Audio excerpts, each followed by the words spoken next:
Olá, amigo assinante do Canal 5 da NET, que acompanha o programa Os Árabes no Centro-Oeste. Estamos hoje novamente na cidade de Goiânia, como vocês veem, esse ambiente bonito, né, da Igreja Ortodoxa. E vamos falar com o responsável não só pela paróquia de Goiânia, na qual a gente está agora também, mas também pela paróquia de Ipameri. É o Padre Rafael. Padre Rafael, todas as pessoas que eu encontrava falavam, você tem que entrevistar o Padre Rafael, você tem que falar com o Padre Rafael. E vocês vão descobrir por quê daqui a pouquinho, né? Porque uma pessoa muito agradável, muito afável. Quando a gente se ligou para cá, nem me conhecia, ele prontamente se dispôs a dar essa entrevista para a gente. Padre Rafael, primeiro eu queria agradecer ao senhor pela gentileza, né, de abrir a igreja para falar um pouquinho para o amigo assinante do Canal 5 da NET. Muito obrigado. Nós somos os que estamos agradecidos do Senhor por todo o trabalho que o Senhor está fazendo aqui em Centro-Oeste de Brasil.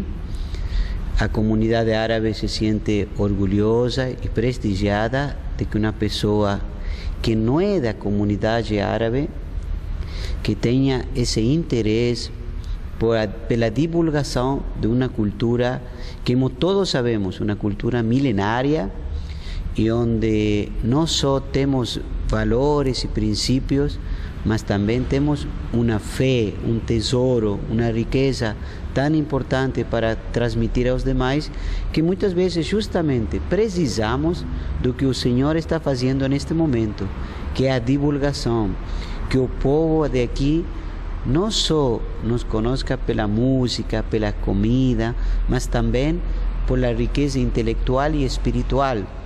Nós, os árabes, somos o que transmitimos muitas coisas, desde o alfabeto até fomos os primeiros lugares onde Jesus fez o primeiro milagre. O primeiro milagre que fez Jesus foi justamente em Líbano, em uma boda em Caná de Galileia. São Paulo se converteu ao cristianismo nos caminhos de Damasco, que hoje tanto precisamos de oração de todos nós pelas dificuldades que está passando nosso querido país e nossa querida cidade de Damasco. Então, não só temos essa riqueza cultural, essa bagagem cultural, mas também o religioso, que hoje o cristianismo, como todos sabem, mas a palavra cristão nasceu na Antioquia também. Ou seja, as primeiras duas escolas teológicas do mundo de Bíblia foram Antioquia e Alexandria. Então, quanto nós temos que agradecer ao Senhor pela ajuda da divulgação desta riqueza que nós temos em nossas mãos e muitas vezes não temos os meios. Assim que muito obrigado ao Senhor por esta gentileza. Bom, isso foi só um preâmbulo, né, do Padre Rafael aqui. Só agradecendo a gente, eu fico envaidecido, né, de uma pessoa como o senhor e de toda a comunidade, né, não falo reconhecimento do trabalho, mas é uma coisa que a gente faz. Eu digo hoje que, é claro, a gente trabalha, a gente tem a necessidade de viver, tocar o dia a dia, mas tem prazer no que faz também. Então são histórias que o amigo assinante acompanha há mais de 2 anos, das mais variadas possíveis, né. Eu sempre que paro na rua, invariavelmente todo dia uma pessoa fala, eu gostei daquela entrevista, aquela história fascinante, eu não sabia que existia aquilo. Então é isso que a gente procura resgatar. E por falar em resgate, vamos falar um pouquinho da história da sua família. Qual a origem da família, qual o sobrenome da família? Porque eu só apresentei até agora como Padre Rafael, mas qual o sobrenome da família e qual a origem dela? Bom, originalmente nós somos de família Mahul Dada. Agora, como muitos sírios e libaneses e árabes, quando chegaram a Latinoamérica, mudam os sobrenomes pelas traduções, por erros que se iam fazendo. Depende muito do escrivão do dia. Exato. Também está de bom humor ou mau humor. Para que tenham uma ideia, eu sou Mahul, o Dada se foi do sobrenome de meu papá. E, inclusive, no documento, nós não somos Mahul, somos Magul, com G. Então, mudou totalmente a pronúncia do nome e também o próprio sobrenome, sim? Meu papá era de uma cidade que se chama Kfarbo, em Síria, próximo a Hama, a 7 quilômetros de Hama. Encostado, então. Aí está muito perto. Hama é uma cidade que está no centro de Síria. E ele foi à Argentina porque ele tinha seu tio na Argentina. Então ele teve uma referência, ele não saiu ao acaso, não? Não. Ele foi para a Argentina, tinha seu tio, ele foi a visitá-los. O nome dele, o senhor se lembra? Meu tio se chamava José Aylan. Ok? Então, ele foi para lá e ficou um tempo, conheceu a minha mamá. Minha mamá é nascida em Egipto, em Alexandria, mas seus pais são do Líbano, de família Matuk. Meu papai é ortodoxo e minha mamá maronita. Então, nós nascimos em um ambiente ecumênico, sim? Não, com toda certeza, né? Okay. Foi uma mistura, né? Quer dizer, a origem do povo árabe é só, né? Mas é claro que tem os aspectos diferentes de cada país, inerente a cada país também, inclusive em termos de religião, claro. E minha mamã tinha uma particularidade. Ela era uma pessoa muito religiosa. Ela se acordava cantando em latim, porque era justamente, ela se formou em uma escola, um colégio de freiras em Alexandria, e ela tentava todos os dias de praticar o que aprendeu. Não, e com aquele detalhe, né? Nasceu, né? Foi uma bênção nascer numa cidade como Alexandria, né? Que tem toda aquela tradição cultural. Quem nunca ouviu falar na Biblioteca de Alexandria, né? Então tem aquela tradição cultural também que talvez até levasse a isso, né? Conhecer novos idiomas também. Né? Exato, e ela era professora de francês. E era a tal ponto sua religiosidade que ela fazia seu trabalho de manhã e de tarde dava aulas de francês gratuitas a los alunos de las escolas secundárias. E não só isso, ela era uma pessoa que experimentava, como muitos árabes de aqui, a caridade, a generosidade, a solidariedade, acolhia todo mundo com esse carinho de mãe. E sempre tinha algo de comida em sua geladeira por se alguém batia a porta. Mas uma anécdota, nós éramos 4 irmãos, somos 4 irmãos. Vamos citar os nomes aqui de cada um, então? Um deles, eu sou o primeiro, o primogênito, depois vem minha irmã Cláudia, depois ela é comerciante, depois vem minha irmã Silvia, que ela é médica, cardiologista, ela está em Buenos Aires neste momento. E meu outro irmão, ele é comerciante e deputado. Ele é político e comerciante. Em que país?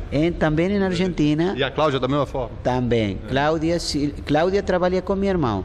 E Silvia em Buenos Aires, ela é médica. E os 4 somos uma família muito unida, que é o que nos transmitiram nossos pais, não? E por isso eu destaco o que o Senhor está fazendo, porque meu papá sempre me ensinou uma frase, mas quando ele me dizia, talvez não tinha toda essa dimensão teológica para dizer-me por que eu tinha que ir à igreja, mas ele me falava assim: papá, você tem que ir à igreja, porque na igreja você vai encontrar filhos como você, que são de origem árabe, da comunidade, que tem a mesma origem. ¿Por quê? Porque, papá, el que niega sus orígenes no tem orígenes. Y es un proverbio árabe que dice: el bien cor aslo, la aslo lahu. O sea, el que reniega de sus raíces no tem raíces. Entonces, hoje falamos muito de história, por exemplo. E para fazer história temos que saber nossa história. Pelo menos, exatamente, o básico é isso, né? Como você vai se aventurar nas histórias dos outros, histórias alheias, sem saber a sua própria. Exato. Mas eu li nestes dias um livro que dizia: por que estudar história? Por que o que o Senhor está fazendo é importante? Porque estudar história é desafiar o presente, encarar o presente. E uno compreende mais as coisas do presente quando sabe e tem mais conhecimento de lo que passou antes.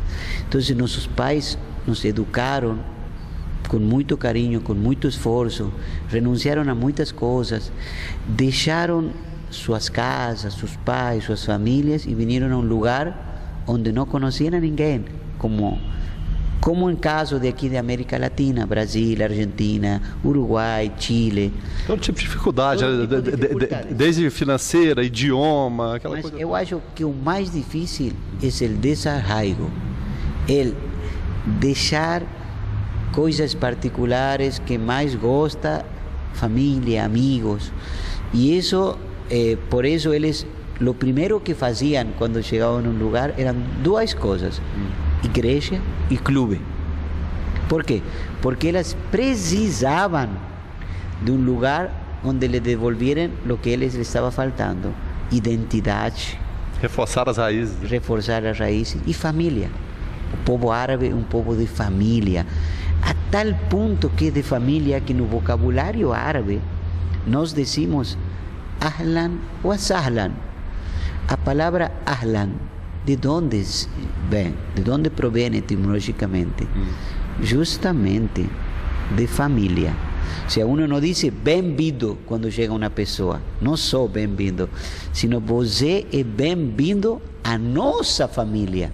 Você ao é seio parte, da família. Você é parte do seio de nossa família. Então, Aquela coisa bem acolhedora. o mesmo. árabe acolhe dizendo você é parte da família. Então, já desde o primeiro cumprimento já nos está fazendo uma introdução que desde o idioma mesmo já estamos integrando uma família. E mais, dentro da teologia nossa, nós decimos que a família é uma pequena igreja. Sem família não existe igreja, não existe sociedade. Mas, e desde a Igreja Católica Romana, nas encíclicas dizem que o Papa, nos dizia o Papa João Paulo II, falou muito disso, a igreja doméstica. Ou seja, na família começa a igreja. Faça do seu lado a igreja. Né? Exatamente. E por isso, nossos pais nos educaram assim, e eu estou muito agradecido. Se eu tenho algo de bom, isso é graças a meus pais. Bom, o caso do senhor é diferente de vários que eu já fiz ou já relatei.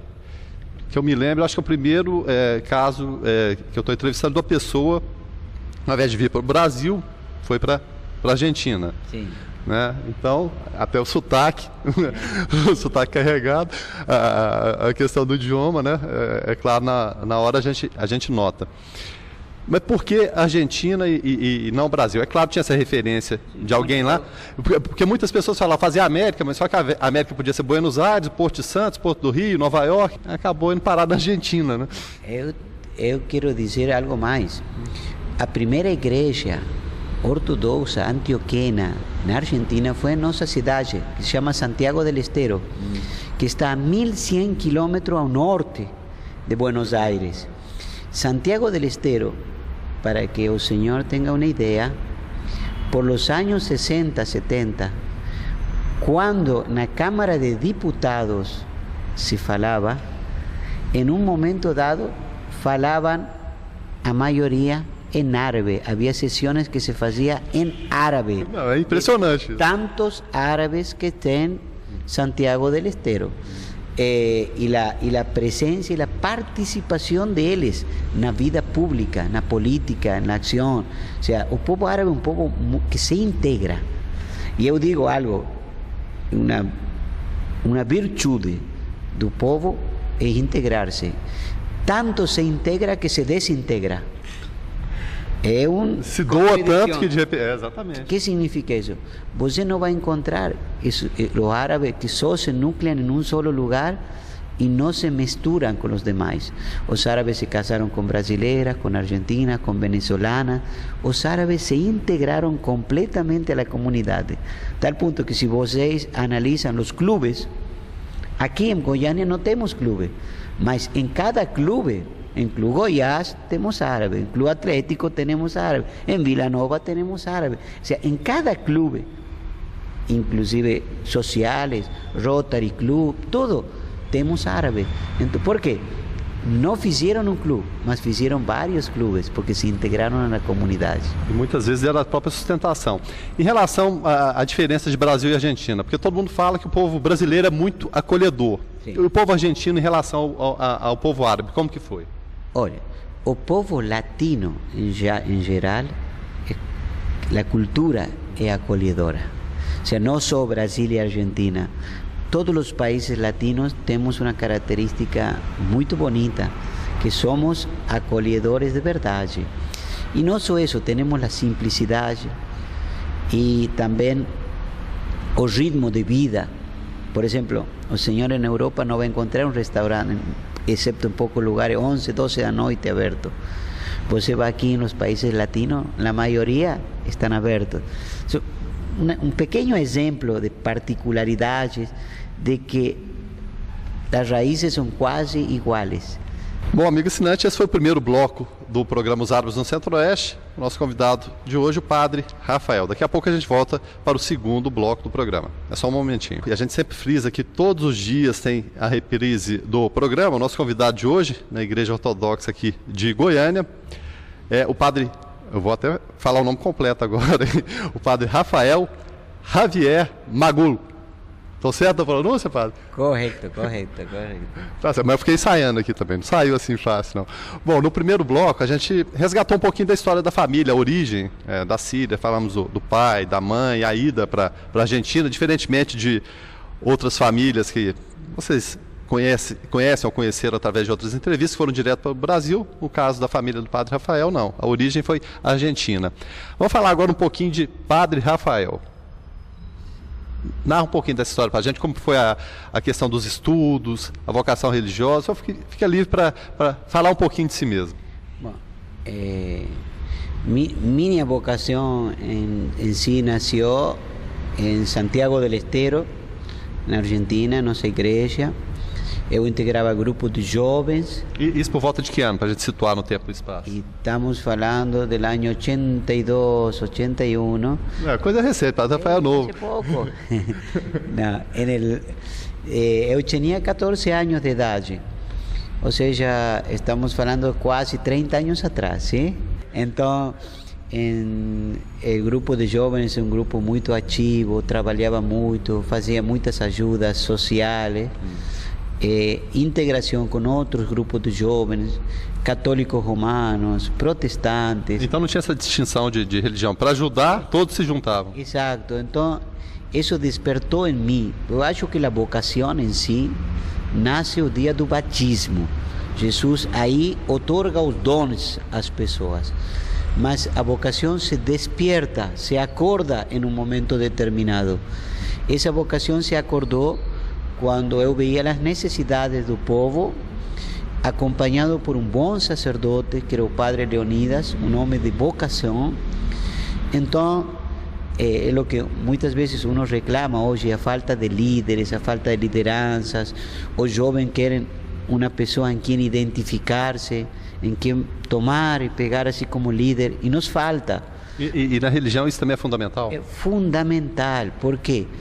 Porque não só é suficiente saber que uno tem a verdade, precisamos de alguém que nos transmita essa verdade e que nos transmita não só com palavras, sino com atitudes, com atos. Eu acho que isso é o que a mim mais me comprometeu com a vida religiosa, com a igreja. Eu veia e vejo a igreja um meio concreto para fazer boas obras. Sim? Nós nos encontramos para fazer o bem aos demais. Essa é a nossa primeira missão que temos. Sim? E que o que nos diz São Paulo, o fim nosso, isso diz em 1 Timoteo, capítulo 3, versículo 16, que nosso fim é fazer boas obras, nosso bem. Não temos outro objetivo na terra. Deus nos chamou para isso, para compartilhar seu amor e fazer o bem. De aí que eu falei com meu padre, meu sacerdote, o padre Leonidas, e ele me falou que nós somos ortodoxos antioquianos, temos um caminho, se eu tenho essa vocação: estudar, preparar-me para ir ao Líbano. Sim, a estudar o Líbano. Mas de imediato ele percebeu essa vocação no senhor ou precisa daquela conversa preliminar ou pelo dia a dia? Ele já sentiu isso aí? Primeiro que ele nos trata, nos conhece pelo dia a dia, mas embora isso, ele me falou que nós precisamos um tempo de preparação. Que esse tempo de preparação eu lo fiz até os 18 anos, ou seja, 4 anos. Isso no Líbano que o senhor fala? Não, 4 anos na Argentina, em Santiago del Estero, fazendo trabalhos pastorais, sociais. Então, o padre aí analisa a vocação. Para a pessoa sentir também que a palavra é fácil, agora a atitude é difícil, né? Mas já aos 18 anos, eu fui a Líbano a estudar. Fuimos duas pessoas. Uma se chama Daniel, que hoje justamente ele é doutor em teologia.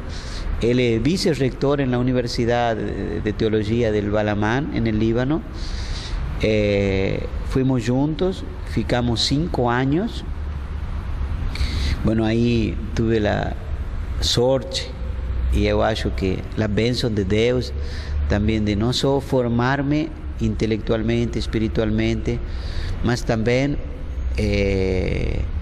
eu conheci aí o padre Firas, que o senhor o conhece.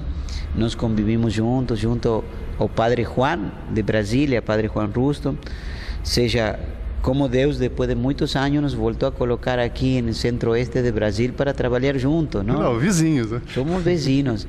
Então, e lá éramos vizinhos e trabalhamos juntos. Bueno, minha família, minha esposa é do Líbano, também eu conheci ela lá, me casei lá.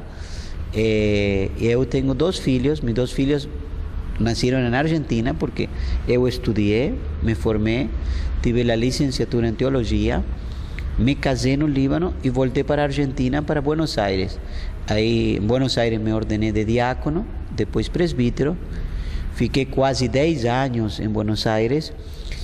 Aí, eu acho que uma das coisas que mais sinto falta de lá é o trabalho social que eu fiz lá. Eu criei lá uma sociedade que trabalhei, beneficente, que trabalhava com crianças em situação de risco social. Eu atendia lá a 1000 crianças, 4 centros comunitários, sim, tínhamos lá, em distintos lugares. O mais importante estava no centro da cidade. E que tipo de apoio o senhor tinha na comunidade ou numa cidade imensa como Buenos Aires? É muito apoio porque o povo, quando vê e observa trabalhos sérios, o povo apoia. O povo é generoso, o povo é solidário, mas também precisa de que alguém o dirija, não? Que encauce as coisas. E eu proximamente, se Deus quiser, também aqui em Brasil, eu me estou organizando. Eu só tenho 4 anos aqui. Nós estamos organizando nossa paróquia aqui. Reconstruímos a igreja de Ipameri, que estava destruída, abandonada, quase 34 anos, sem teto, sem nada, com a comunidade e a comunidade toda de Centro-Oeste. Reconstruímos, nos ajudaram, nos continuam ajudando, porque aqui nós não temos ajuda extra que vem de outro país, de outra gente. Só a manutenção e o crescimento de nossa igreja é em base à ajuda solidária de nossos filhos, que são muito generosos. E existe apoio também até de pessoas de outras religiões, ou de repente nem frequentam a igreja?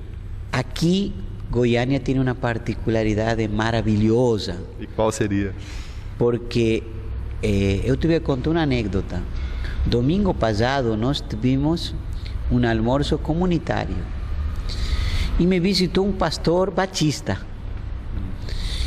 E aquelas que preparam a comida, igual que em Anápolis e Brasília, quando fazemos almoços solidários, são as mulheres de nossa igreja. É como estar em casa, em família. Mas tivemos uma particularidade, que um pastor batista nos visitou, pastor Helder. Mas ele avisou ou chegou assim? Não, porque vino com um amigo. Ah, tá. ¿Sí? Veio como visitante. Como visitante. E uma das mulheres que estava cozinhando e preparando, se chama Valéria, ela é também evangélica batista. E estava conosco, com a família dela, e estava ajudando. Le digo, é aí o ecumenismo. Nos une o trabalho social. Nos une um mesmo mensagem. Aqui vêm maronitas, aqui vêm drusos, aqui vêm xiitas, aqui vêm muçulmanes. Por quê? E aí vem outra história. Tempo de fome, depois da Segunda Guerra Mundial em Síria, havia um patriarca nosso que estava distribuindo pão Cuando distribuyó el pan, uno de los que custodiaba el lugar decía más, el Señor está distribuyendo pan y en la fila está mezclada con musulmanes. Y nuestros hermanos son cristianos, ¿cómo hizo? Entonces él le llamó la atención de él. Você me tiene que trazer un pan ahora, urgente. Él cogió, trouxe un pan. O pan, ¿qué dice encima? ¿Qué está escrito? Pan no dice nada. Del otro lado, ¿qué está escrito? Nada. O pan es para todo el mundo. Não, e isso, que simbolismo, né? Como que ele conseguiu? Pequeno, né? Com que simplicidade. E isso é o que nossa igreja aqui debaixo deste teito da igreja de São Nicolau, desde o tempo do Padre Michel, meu antecessor que ficou 40 anos aqui trabalhando, sim? Ele criou essa harmonia, essa sinergia, essa unidade, que nós temos outra missão mais difícil, que é continuar isso, dizer-lhe, nós aqui nos une um único Deus. Se falamos, cada um tem sua particularidade, sua identidade. Não é que há uma confusão, mas aqui nos une um único Deus. Porque se falamos que você tem outro Deus, então já somos politeístas. E nós reconhecemos a presença de um só Deus. E graças a Deus aqui todos, inclusive católicos romanos, que muitos que querem conhecer nossa igreja, conhecem e continuam participando em suas comunidades. Especificamente meu caso aqui hoje. Perfeito. Nós realmente tentamos viver o Evangelho. Que nos ensinou o Evangelho? Que o maior escândalo para a humanidade é nossa divisão. Diz assim, que todos sejam um para que o mundo acredite que são os meus discípulos. Como vai acreditar o mundo que todos temos o mesmo mestre quando cada um está dividido? Por isso o maior escândalo é nossa divisão. E nós trabalhamos de coração pela unidade. Cada um com identidade própria. Nós somos católicos, mas ortodoxos de Antioquia e acolhemos a todo mundo. A igreja aberta. Como Jesus abriu seu coração a todo mundo, nós fazemos o mesmo. Porque aí está nosso tesouro, em nosso coração.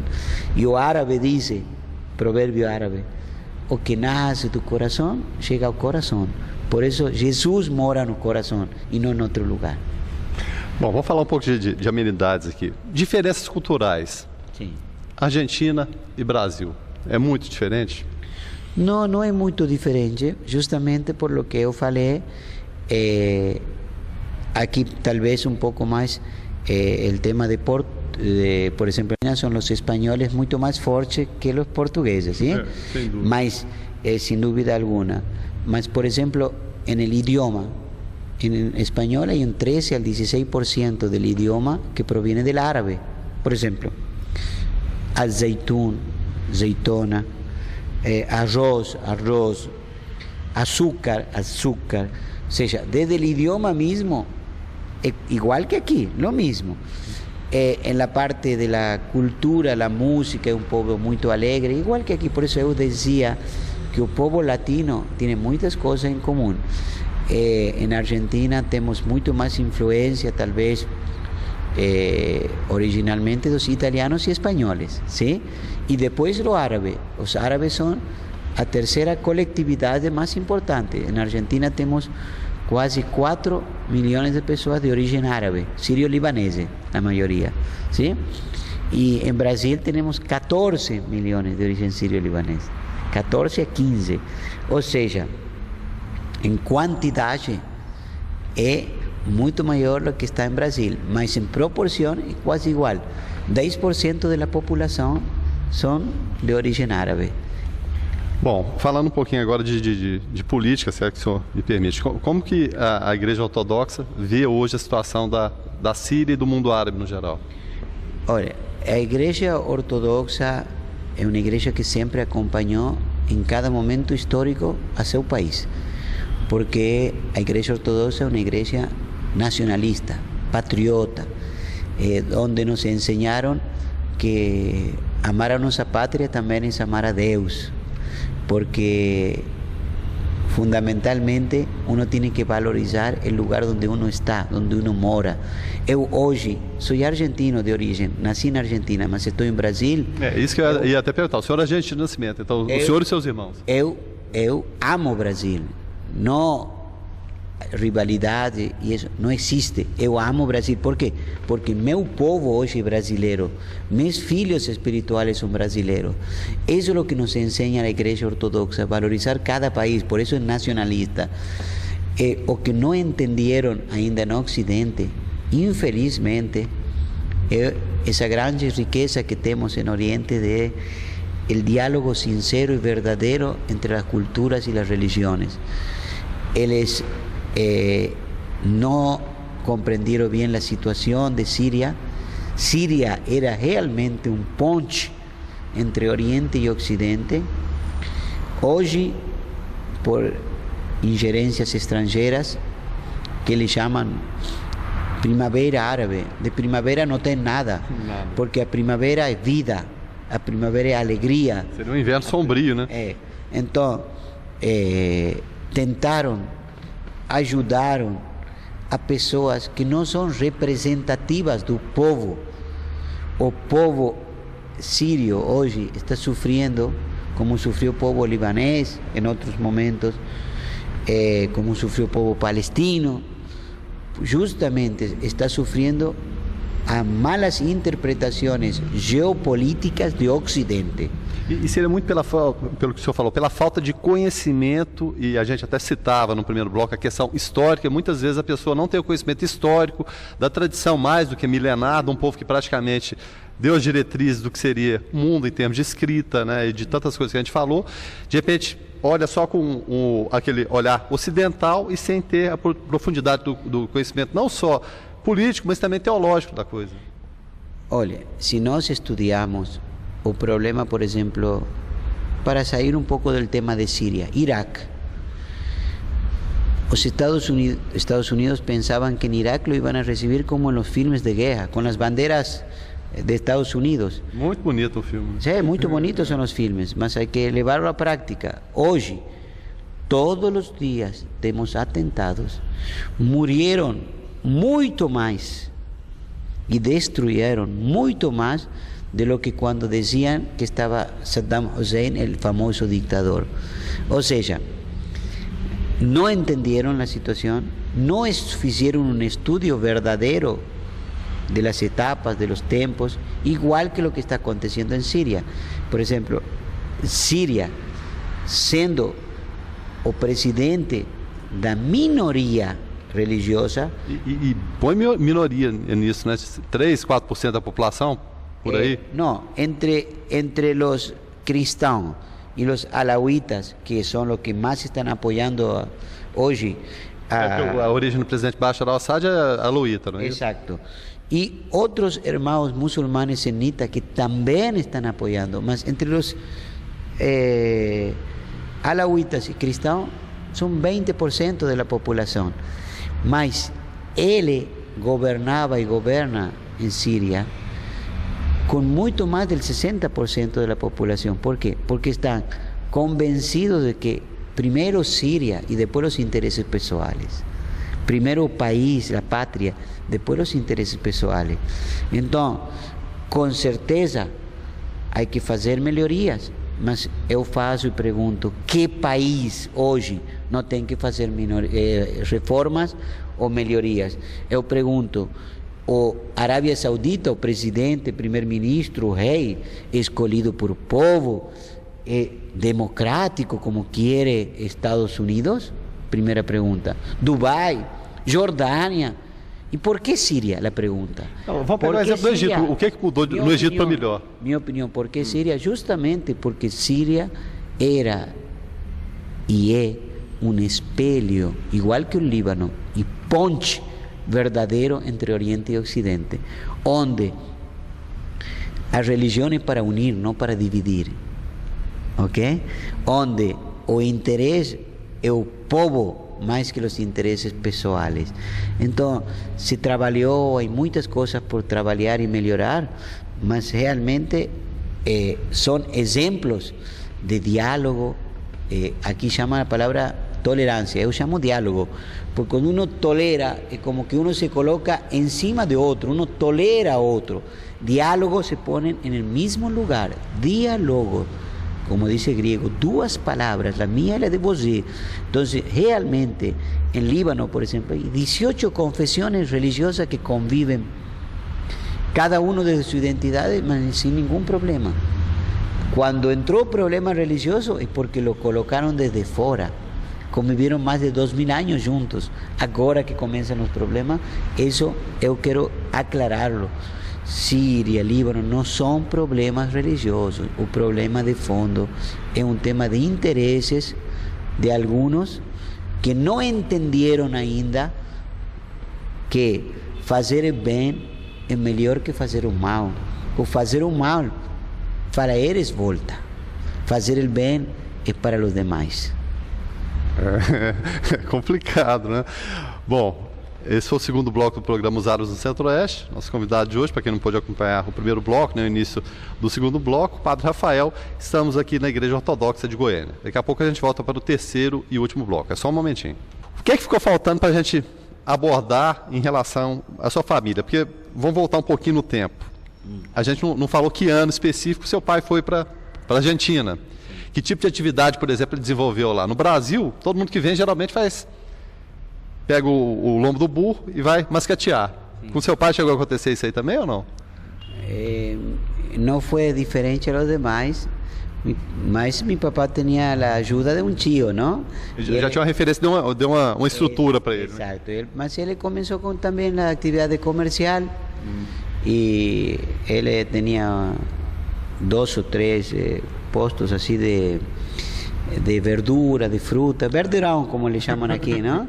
Mas todo assim, mas a diferença de um árabe aí, que em geral nos outros lugares vendiam só verdura e fruta, mas meu papá vendia de todo, até bicicleta vendia aí. Então, não é estranho porque eles, a maioria, não tinham uma formação científica ou profissional. Mas eu sempre valorizo os que eles tinham. Eles tinham valores, tinham fé, fortaleza, garras, ¿sí? Como decimos aqui. Então, vontade de lutar para dar o melhor a seus filhos. E amor a sua pátria, amor a suas raízes. Hoje nós, olha, esta igreja la construyeron eles e não eram profissionais. Esta igreja tem quase 60 anos. Como la hacían? ¿Eran más ricos que os que hoje são? Não, mas eram muito mais ricos espiritualmente. A determinação era diferente. A determinação era diferente. A necessidade de querer estar junto e unir-se era muito mais forte, por um tema de identidade e por um tema de valores e fé. A fé para eles não era algo secundário, era prioridade em sua vida. Primeiro a igreja, primeiro sua fé e depois todos os demais. Por quê? Porque estavam convencidos de algo.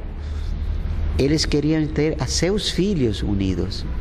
E qual é a melhor forma de ter um filho unido? Família, educação, um clube, sim?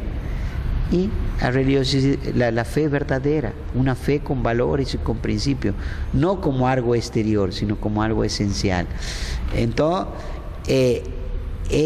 lutaram, e eu digo que cada coisa boa que fazemos nós hoje é uma forma de dizer obrigado a nossos pais, a nossos avós, que com muito esforço construíram isto. Então, eu já falei de história, agora é que fazer história, que continuar fazendo história. Por isso, nós temos que fazer projetos comunitários integrados de inclusão cultural e social. Integração cultural e social, como nossos pais fizeram. O senhor permite até abrir um parênteses aqui, o senhor falando em inserção cultural. Qual a preocupação dele de preservar esses valores? Porque muitas das pessoas que a gente entrevista, eles não têm a noção do idioma árabe. Isso aí se perdeu, os pais, muitas vezes pela necessidade de trabalhar no dia a dia, não tinham tempo, não podiam. como aconteceu com vocês? Houve essa preocupação, ou teve essa oportunidade de ter a preocupação da preservação da cultura, e principalmente do idioma, que eu acho que é a mais básica das coisas em relação à pátria? No existía esa necesidad porque no se imaginaban el voltar, ¿sí? Eles venían no sabiendo cuándo iban a voltar y si iban a voltar. Mas entonces, seu pai teve essa oportunidade de voltar ou não? Mi papá no, mi mamá sí. Mi papá no.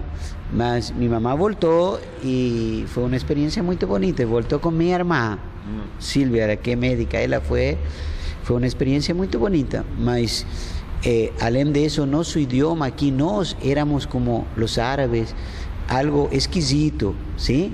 Entonces los turcos nos decían, inclusive, ¿y por qué no decían los turcos? Porque venían con pasaporte turco. Essa história a gente já contou diversas vezes. Né? Diversas veces. Entonces, nós somos árabes, mas árabes integrados, como eu falei, a integração fez que nos desintegremos. Então, não havia essa necessidade e também a divulgação. Hoje, se alguém fala árabe, mais em Brasil, é um idioma reconhecido mundial, é um dos 5 idiomas mais falados do mundo. O árabe hoje, até há canções em árabe por el tema da globalização, que o povo em Brasil, Argentina ou Latinoamérica escuta. Ontem, quem escutava música árabe? Só o árabe. Quem conhecia dessa cultura? Agora mesmo, por los intercambios culturales y económicos, fez que também o árabe seja um idioma para aprenderlo. ¿Sí? Entrou na pauta de necessidades. De necessidades. E esse é um tema essencial. Um idioma uno lo aprende por 2 coisas: por uma inquietude interior e por uma necessidade. E antes quase não se despertava essa inquietude interior, justamente por la falta de necessidade e por el querer integrarse a los demás e não ser diferente. O árabe não gosta que lhe digam que é diferente. Por isso ele diz: eu sou cristão, eu sou católico. Mas você é ortodoxo? Sim, mas sou católico. Sim, sei que é católico, mas ortodoxo. Não gosta de que lhe digam que é diferente. Sim, mas porque não entendeu que justamente o diferente dele fez que nosso povo tenha outra riqueza mais. Suma, não resta. Quando me falaram, mas padre, por que sua presença em Ipameri ou aqui em Goiânia? E nós falamos assim: nós vinimos a sumar, não a restar. Nós temos uma riqueza milenária que vocês precisam conhecê-la. E essa é a nossa missão que nós temos hoje aqui em Latinoamérica toda, que nosso povo conozca. Por isso que estamos tentando fazer projetos educativos, fazer uma escola, voltar a esse intercâmbio, fazer palestras, esta divulgação que nós estamos fazendo hoje, transmitir, escrever nos jornais, encontros dos jovens, catequeses, tudo isso, não só com um tema de fazer proselitismo, como muitos pensam. Não. Como é fácil fazer proselitismo? Nossa missão é outra. Nossa missão é, como dizia até o Papa João Paulo II, dizia que nós o consideramos como um santo, já é beato, dizia: hoje é um momento especial para um intercâmbio de dons. Oriente e Ocidente é onde respira com 2 pulmões. ¿Sí? E esse é nosso mensagem de hoje. Mas o patriarca nosso anterior também, Ignácio IV, dizia que muitas vezes o cristão, por ir detrás de um cristianismo, esqueceu de Cristo. E nós, essa é a nossa missão. Primeiro, o encontro com Deus, o encontro com o irmão, ajuda-nos a ajudar-nos entre nós, e aí estaremos cumprindo a lei maior, que é o amor. E qual o papel do Papa João Paulo II e do Ignatius IV nesses encontros que eles tiveram, porque são 2 igrejas católicas, sim, a ortodoxa e a de Roma, para essa integração, porque em determinado momento houve aquele afastamento? Eles foram muito importantes porque no período deles se criou, inclusive antes do Papa, de nosso patriarca também, Elias IV, a comissão de diálogo entre católicos e ortodoxos. Mas vocês sabem, uma coisa é fazer uma comissão e outra coisa é baixá-lo à prática. Agora, João Paulo II, o Papa João Paulo II e o Patriarca Ignácio IV tentaron durante estos 20, 30 años llevarlo eso aqui, a la terra. Levar a cabo mesmo. Isso. Agora, nós temos um novo patriarca, que é João Yadji, que junto ao novo Papa, que com certeza será escolhido dentro de pouco, van a continuar esta misión. El tema de la unidad no es un tema más da igreja, es o tema, é a missão da igreja, não é um apêndice da igreja que entraria como algo secundário. Não é uma pauta, ela é a pauta. É a pauta, é nosso objetivo. Essa é nossa missão. E nós sempre decimos o seguinte: qual é a missão de Deus? Unir. Qual é a missão do diabo? Dividir. Onde há unidade está Deus. Na divisão não está Deus. Com certeza.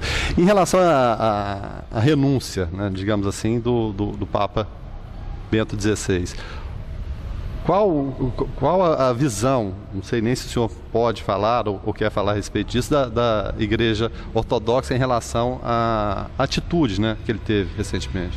Nós interpretamos o que ele falou. Sim? Não podemos entrar em especulações. Porque a imprensa e todo mundo, não foi isso, aconteceu aquilo, é jogo de interesse. Por isso, primeiro, que nós estamos aqui, as causas que nós escutamos é uma causa nobre, e eu acho que faz que o Papa seja ainda mais grande ainda, porque é um reconhecimento de humildade. Quantas pessoas ficam por el poder em um lugar só porque, vocês sabem, o poder chama o poder.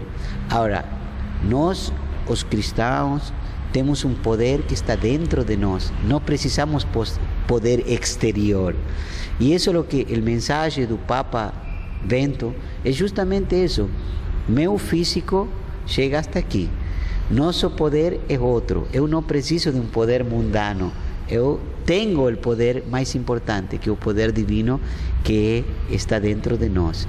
E é dar um lugar, um passo a um lado, a pessoas que tenham a idade, a força, a energia humana para levar a cabo o projeto de Jesus na Terra. Por isso é o que nós falamos. Nós, como cristãos, e o que o Papa Bento tinha e tem, é justamente, primeiro, Deus, a igreja e o serviço aos demais. E depois, eu. Então, é o que eu fiz, o que ele não podia fisicamente, tinha um passo a um lado, simplesmente um ato de humildade e de reconhecer os limites físicos que a pessoa tem. Ele poderia até ter se espelhado no tempo final do Papa João Paulo II, que a gente via claramente que não tinha mais aquela condição física, ou não tem nada a ver uma coisa com a outra? Não tem, muito simples, não tem nada a ver. Quantos políticos ficam no poder e em uma cadeira até que morrem? Por quê? Se uno analisa, porque muitos até têm medo, se tiram o poder dele, o que fazem de sua vida? A questão central é o poder mesmo. Nós não temos medo, nosso poder não está fora de nós, está dentro de nós. Então não temos esse problema. E em relação ao patriarcado da Igreja Ortodoxa, existe essa premissa também da renúncia ou não? Existe, qualquer pessoa pode renunciar com a idade. Existe e existiu. E vai existir, porque se a saúde não dá, ele é uma pessoa livre. A liberdade é um dos dons maiores, como dizia Santo Agostinho. Se nós não podemos obrigar uma pessoa a ficar até que morre, só porque escolhemos a ele. Ele não se escolheu Papa, ele não se escolheu Patriarca. A igreja escolheu a ele. Por liberdade dele, ele aceitou. E também por liberdade dele, te pode dizer, até aqui eu chego. Essa é a liberdade humana. Senão, cadê a liberdade nossa? A questão maior da humanidade talvez seja isso, liberdade, né? De movimento, de atitude, de pensamento. E esse é outro dom que nós estamos vendo aqui. A liberdade total, não está obrigado ninguém a fazer nada. Deus não quer que façamos algo por obrigação, sino que nasce de nossa própria vontade. Nós decimos que seja a tua vontade, mas nós decimos, ou seja, a liberdade começa por uno. Mas quando fazemos a vontade dele, não a nossa. Bom, só para a gente voltar um pouquinho e encerrar também o programa, e o tempo passa rápido, né? Papo bom, agradável, né? Historiamos bastante aqui. O que mais remete o senhor à infância? Como foi a infância num lar árabe, na Argentina, nos anos 60, 70? A infancia fue, bueno, yo nací en el año 68, ¿sí? Fue una infancia muy bonita porque mis pais no tenían ningún resentimiento con la cultura árabe, por ende me llevaban a todo lo que era árabe. Yo tengo buenas lembranzas de las comidas, de mi papá, él fazer kibbeh cru. Então ele fazia também. Domingo nos mandaba a misa, mas él nos estaba esperando ya con su comida preparada con sus manos. A lembranza más feliz de mi vida. Meus pais esperándome con cariño, con amor, y ellos mismos también siendo una ofrenda para nosotros, de cultura, de música, escuchar, por ejemplo, música con mi papá, ¿sí? Después del trabajo, después que él se cansaba, me mandaba a mí, a eu colocarle los famosos discos, não existia... Eu não sei se eu nem sei o caso, temos bolachões que a gente falava, né? Não, ele tinha os discos. E eu acompanhava muito meu papai, era companheiro do meu papai. E por isso que eu acho que somos o que somos. Uno diz, uno escolhe o que planta, mas colhe o que planta. Meu papá, se eu tenho algo de bom por la cultura, amor e tudo, é porque nossos pais plantaram em nós. Espero, meu sonho é que os pais de hoje plantem os que os pais deles plantaram em ele e não esqueçam suas raízes. É mesmo porque a gente sabe o tanto que é difícil criar filho no mundo de hoje, né? Porque foi muito difícil para os pais deles que eles sejam o que hoje são. Não esqueçam, nunca, jamais. Essa é a minha mensagem. Bom, até antecipou, porque eu ia pedir, inclusive, a mensagem final, né, para a gente encerrar essa conversa agradável de hoje. Em relação a outras comunidades, né, pessoas que vão ter a oportunidade de ver mesmo a comunidade de Anápolis, o padre Firas é seu amigo lá, a comunidade de Goiânia, eventualmente a gente pode postar, e tem o site, eu até vou falar o nome do site mais uma vez aqui, arabesnocentro-oeste.com.br, que as pessoas podem acompanhar as entrevistas. Então, que mensagem final o senhor pode dar para essa comunidade, né? Uma mensagem do que o senhor viveu e do que está vivendo, seja na sua origem árabe, passagem pela Argentina e agora no Brasil. Primeiro, mensagem de agradecimento pela acolhida que tiveram, tanto aqui como em Ipameri, como em Catalão e especialmente em Anápolis. Já passou por Catalão também? Também. Eu fui muito bem-vindo em todos estes lugares e especialmente a comunidade de Anápolis, Goiânia, Ipameri, são comunidades que a maioria são famílias. Então, uno se sente em família. Eu, quando vou a Anápolis, eu vou a minha casa. Quando vou à casa do Padre Firas, vou à minha casa. E assim, as visitas que fazemos a Salima, qualquer outro, o Dr. Jamal, todo, a senhora Nájila, qualquer onde nós vamos aí, assim, são família. E eu quero aproveitar neste momento também de mandar um abraço especial a duas famílias que nós sentimos muito e o que eles passaram nestes dias, a família de nosso irmão Abud e a família Hajar também, que sabemos que Hajar, que lo que sofreram nestes dias, nós somos conscientes e rezamos por eles para que Deus lhes dê consolo espiritual. Nós acompanhamos a família Hajar e a família de nosso amigo Abud com muito carinho, com muito amor, porque eles são parte de nós e sabemos o dor, ¿sí? Só podemos dizer isso, que continuemos crescendo e sendo o que nossos pais nos ensinaram, uma só família, onde estejamos, ¿sí? E trabalhemos juntos, porque juntos somos uma força. E um poder, como eu falei anterior, um poder não exterior, mas um poder interior que ninguém pode contra ele. Esse poder só vem de Deus, e Deus pode. E como pode? Padre, mais uma vez, muito obrigado pelo carinho com qual o senhor recebeu a gente aqui na Igreja Ortodoxa de Goiânia. Não, e eu só espero que continuemos trabalhando juntos. Nosso site, também temos site na igreja para estar comunicados, é www.igrejasaonicolau.com.br, igrejasaonicolau.com.br, que também para estar mais comunicados junto a vocês, estamos à disposição, e a casa de aqui é casa de vocês. Tá certo, foi assim que eu me senti em casa, hoje, conversando com o nosso convidado especial, o padre Rafael Javier Magul. Correta a pronúncia? Correto, e muito obrigado ao Senhor, porque o Senhor realmente está fazendo o que em espanhol decimos, uma patriada de coração, trabalhar este esforço que está fazendo de deslocar-se de lugar a outro. A comunidade árabe volta a dizer ao Senhor, muito obrigado, shukran ktir. Shukran, eu que digo shukran. Mais uma vez, muito obrigado, amigo assinante. Na próxima semana a gente volta.